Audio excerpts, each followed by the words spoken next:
Hello everyone, welcome to this week's Gran Turismo 7 Daily Race and Strategy Guide, where once again we're off to Autopolis Full Course. I think this is the 6th time in Gran Turismo 7's history that we've visited this track in Daily Race C. We are back in the Group 4 machinery as well, and we've got 10 laps to get around. We've got tyre wear at ×1, fuel at ×7. The medium and the hard tyres are both available, but only the hard tyres are mandatory. BOP is on, damage is light, it's a rolling start, and slipstream is real. And I know what you're thinking, these settings look awful familiar, and it's because they are. They're pretty much the same settings. In fact, they're actually identical in terms of the tyres and the fuel. We do have an additional lap compared to the race we did at the Nürburgring GP just a couple of weeks ago, which was a fuel saver. So the settings for this one do very much suggest it's going to be a fuel saver as well. Now we do have brake balance available in this one, so it's not a direct copy of the settings from that race at the Nürburgring, if you remember. Brake balance did disappear on that week. But we're going to jump into some live race action here. There's not a whole lot to discuss in terms of the strategy. It's a fairly simplistic one. Now, when you get into the rolling start here, do put your fuel mix into mixture 6. It'll save you maybe 0.5%, which could be vital towards the end of the race. Once again, it is a fuel saver, a bit like the race at the Nürburgring. It's a slightly longer race as well, but there's not as many power zones, so the actual fuel saving is not quite as intense or severe as it was in that race. And in the Porsche Cayman here is the race we're using. We've got all sorts of cars on the track at this point. It's Monday morning, it's 8:30 on Monday morning, so lots of different cars, lots of different skills and abilities on the track as well. But yeah, I fancy taking the Porsche Cayman out just to see how it handled, and I'm going to be honest with you, it's an unusual car around this track. If you like a car that does a bit of oversteer and a bit of understeer, then this is probably the car for you. So starting down in P12, no qualifying time at this point. We're going to have a little bit of chaos unfold in front of us, as you would expect, as people start trying to find their feet on what is a very technical and difficult track. I'm not the biggest fan of Autopolis. I quite like the short course, to be fair, but the long course I am not the biggest fan of in the world. So a bit of chaos around the hairpin there. Now watch the radar as we go round this corner, and my car at one point becomes completely encircled by other cars, literally in the middle of a circle of 6 cars. Now the Subaru there, the purple Subaru, comes a cropper from the Ferrari. Thankfully not us getting involved too much in the action there for a change.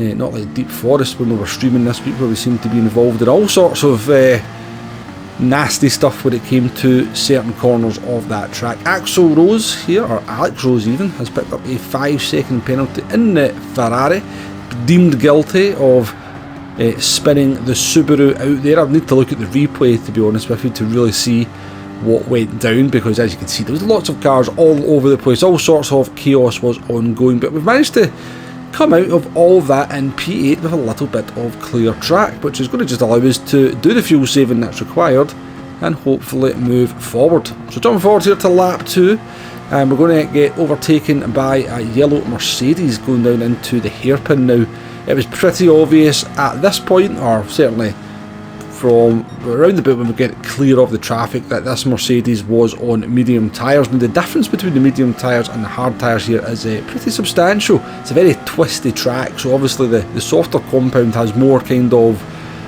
corners to shine.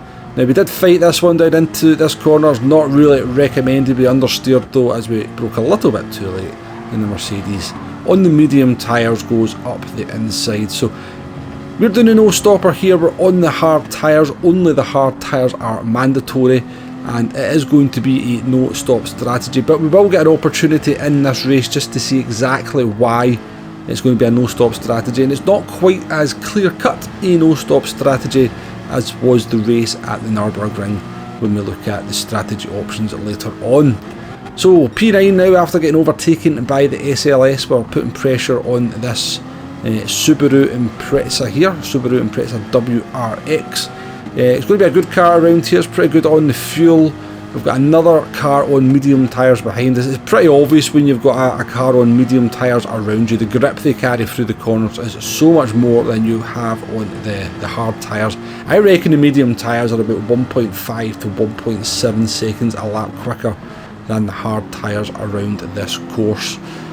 As I said, just so many corners. I think there's 21 corners at Autopolis, and a lot of them are mid-speed corners, so the fresh tyres really, the softer compound tyres really do get a big advantage around a track like this. But we've made up a couple of positions.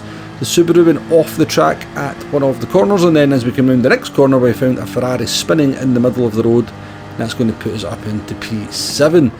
Starting lap 5 here, the Subaru on the medium tyres goes down the inside. I was trying to make it as easy as possible for them. Good racing, to be fair, side by side through turn 1. They gave us loads of room on the exit, but I was actually trying to just let them get ahead of me because I felt I was just losing more time looking behind me at what that driver was doing in the rear view mirror than I was looking at the cars up ahead, trying to gain some more position. So we know we've got 2 cars ahead of us on the medium tyres. In fact, there's actually 3 cars ahead of us on the medium tyres, because P1, the Swiss driver, has started from pole position on the medium tyres as well. And as we come to lap 6 here, up behind a Lamborghini with a Spanish driver, we are 23 seconds behind the leader already.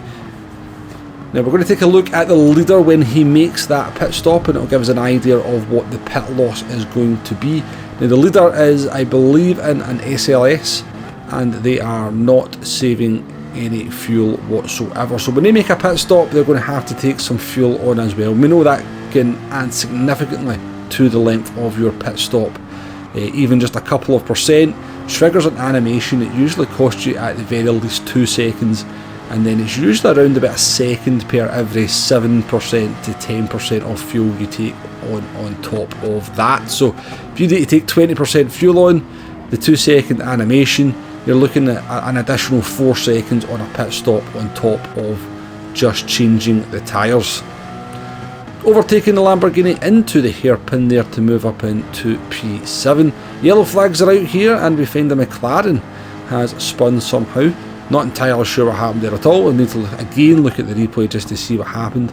And we are now behind the the Supra that we know is on medium tyres, and an Austrian driver in a Ferrari. So I think the Supra was maybe having some problems with the fuel, because even though they were on much better tyres than us, we actually are going to go for the move down into turn 1 here. I think we just really weren't having to do a whole lot of fuel saving in this Porsche. I was doing some fuel saving, I was doing some short shifting, but yeah, I was revving out when required, even in 5th gear there, to try and get by the Supra down into turn 1, which we pulled off quite successfully. So looking forward here to lap 8, we've caught up with the Ferrari in front of us, and take a look up in the top right hand corner there, top left hand corner, we have the P1 car in the pits. Now they're about 30 seconds ahead of us at this point. They are on the medium tyres, and they're going to have to take some fuel on as well. Now they take on around about 35% of fuel, and you're going to see that gap that was 30 seconds now going to change down to 9 seconds, but that driver has fell down into 3rd place, and it's actually the car just up ahead of the Ferrari there, and they're actually around about 4 seconds ahead of us. So the tyres only change is around about 20 seconds. If you take on around about 25% of fuel, 30% of fuel, you're going to add an additional 5 to 6 seconds onto that. So if you are revving something like the SLS out, you're looking at around about a 25 to 26 second pit loss, like the Swiss driver in front of us actually suffered. So during that, we kind of talk about the fuel. We actually overtook the Ferrari. The yellow SLS Mercedes that overtook us of the Italian driver earlier on in the race was indeed on medium tyres as predicted. They pitted at the end of lap 9 to take on the hard tyres, and that puts us up into a podium place to finish. And look at how much fuel we actually finished the race with here as well.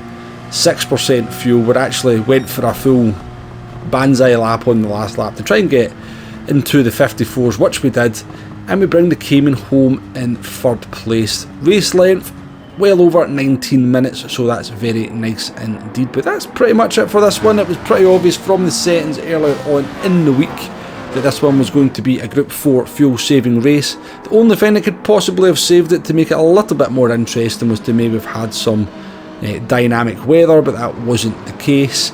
But let's take a look at the strategy options to finish the video off. So the optimal strategy is the no stop fuel saver. On the racing hards, 10 laps, no pit stop. Mild fuel saving will be required.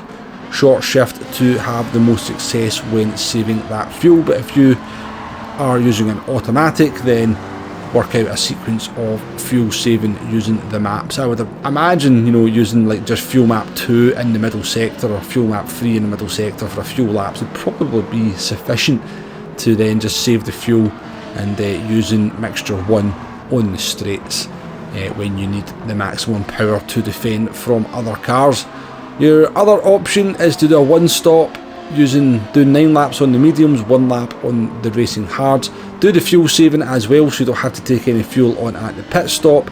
Your racing mediums are going to be at 1.5 seconds a lap quicker than the hard tyres, but your pit loss is going to be 20 seconds. It's going to be about 5 seconds slower than the no stop strategy, which means it's not quite a disaster if you accidentally start on medium tyres, but then that's just kind of not even counting any kind of time loss that you might have when it comes to the traffic.